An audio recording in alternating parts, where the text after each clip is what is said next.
basic defenses.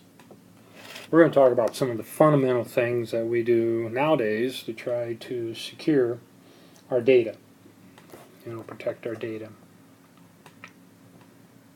Just as a reminder, always read the introduction to the work before you do the outline, and listen to the video. Obviously, you're listening to the video right now. Authentication has to do with identifying who you are. Okay? Probably the most common way we authenticate is by a password. I'm going to abbreviate here. Password and a user ID. Okay?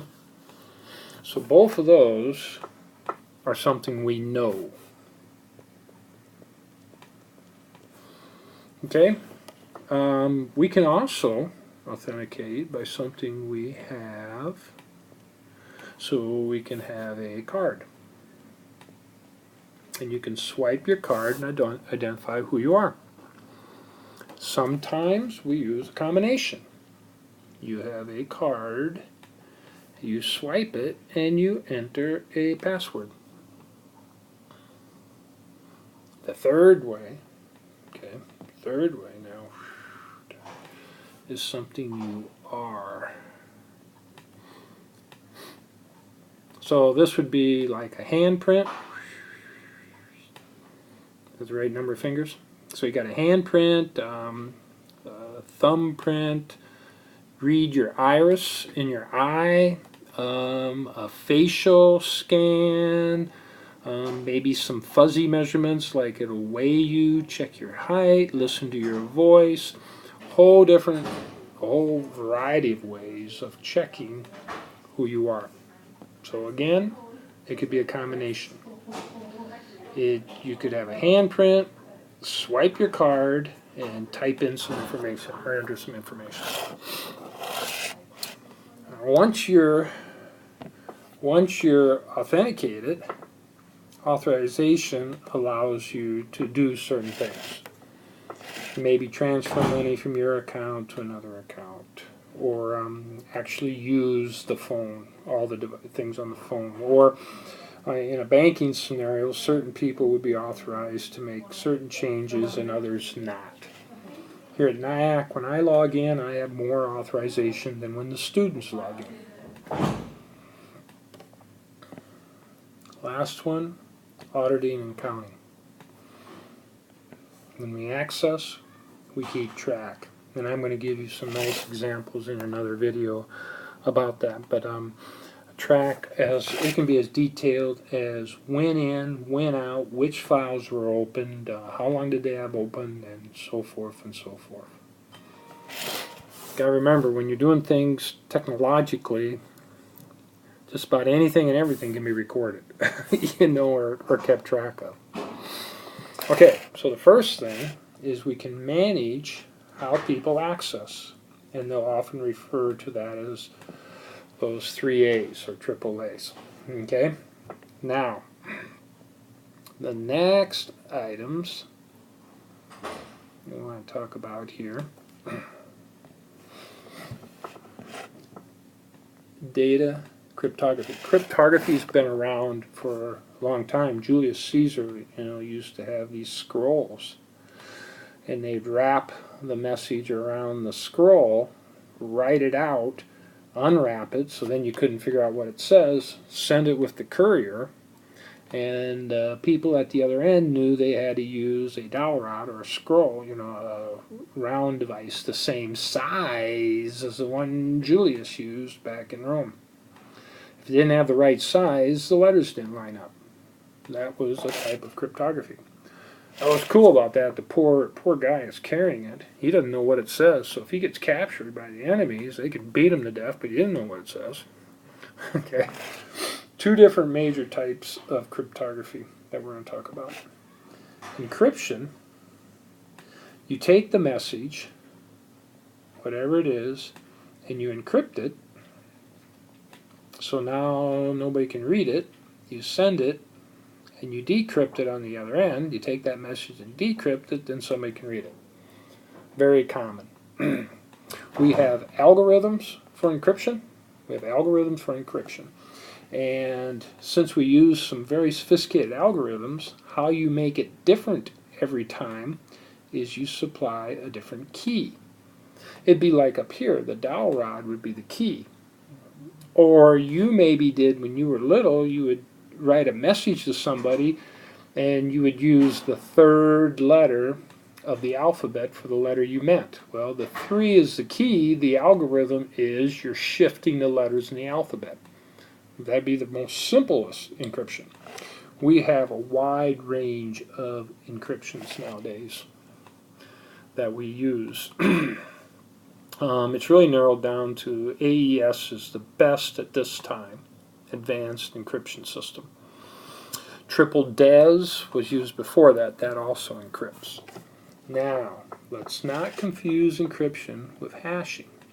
Hashing, we use some type of algorithm to take our whatever it is, message or whatever, and make it a fixed size message. So it gets converted to this fixed size message. You can't undo a hash. The only way you could do that would be you take millions of messages and keep trying hashing them until you ended up with a match. You can't undo a hash. Hashes are not undone. Hashing is very typically used for passwords. It's a great idea. Not everybody does that, but most places, like Windows, when you log into Windows, you log into Linux, you log into most things. Some places don't. So they take and you create a password, and what the system does is it creates a hash. Okay? Then when you log in again and you give it a password, it creates a hash, and then it compares. If they match, they let you in. What's really cool is the people who hold those passwords, they can't figure out what it is unless you make it real simple and they're able to have some software guess it. So when you say, well, look up my password, and they'll say, oh, I'll change it, well, that's because they can't look it up. They don't know what it is. Like Google, they don't know what my password is. They'd have to try the combinations, and my password has some small characters, it has some caps, it has some symbols. It's, I don't know, it's at least 8 to 10 characters long, so they'd have to have a computer try a lot of combinations to guess what that is. And they have no reason to do that. But they don't know what it is. They can't look it up. Now, some places store the actual password, which is ridiculous. It's stupid. They shouldn't do that. Everybody should know the difference between hashing and encryption.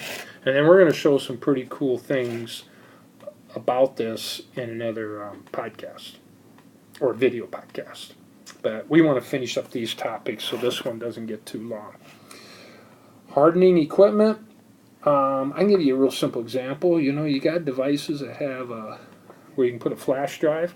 You can turn that off so nobody can put a flash drive in there so it doesn't work. Really smart thing to do, like in libraries and so forth, unless you want people to be able to put stuff in. But that's a very easy way to hack into a device. Another thing in hardening equipment is keeping it locked up. Passcodes like you have on your phone or your tablet and so forth to keep people from accessing the equipment. The other thing you can do is there's software. You should always update your software so that it doesn't have any vulnerabilities. That would be considered hardening the equipment. Update the software. There are lots of things you can do in terms of that. Incident handling. When a company has an incident where there's been a breach in security, they must manage that. I've already talked a lot about that. You got to get your legal firm. They usually have a team. They have an incident handling team that has a lawyer, The lawyer has the IT guy, has human relations maybe involved, maybe the CIO, Chief Information Officer, would be involved. And depending on how big the company is, maybe the CEO will be involved because it could be really detrimental to the company. It's like, you know, I don't know, Volkswagen, they did some funny things with software, and now they had an incident, and how are they handling that incident? You know, they have a mess. You know, you probably have your PR person in here for sure to figure out, okay, how do we manage this? We just lost, you know, 100,000 credit cards. All right. Most important part of security is probably your security policy. You lay out everything somebody can do and can't do. Everything from how emails are handled. Some places have their employees destroy their emails every week. Other places keep them forever. I can understand destroying them because then nobody can come back and say, well, you sent such and such this email, you know, in a legal case. That's a policy, okay? Some places say, well, if you're on break, you can go to the internet using the business computer. Some places say, no, you're never on the internet during work hours. How do you handle passwords? How do you handle when people want information? What's the line, and who do you give information to and who do you don't? All businesses write security policies. Some places are required then to distribute that to their users, the people that use their facility, like Facebook and Google Plus and LinkedIn and all those places that we communicate and share lots of information on and so forth. You could run a whole class on security policies. All right? Well, I'm done on this page, and we'll be adding to this in the near future.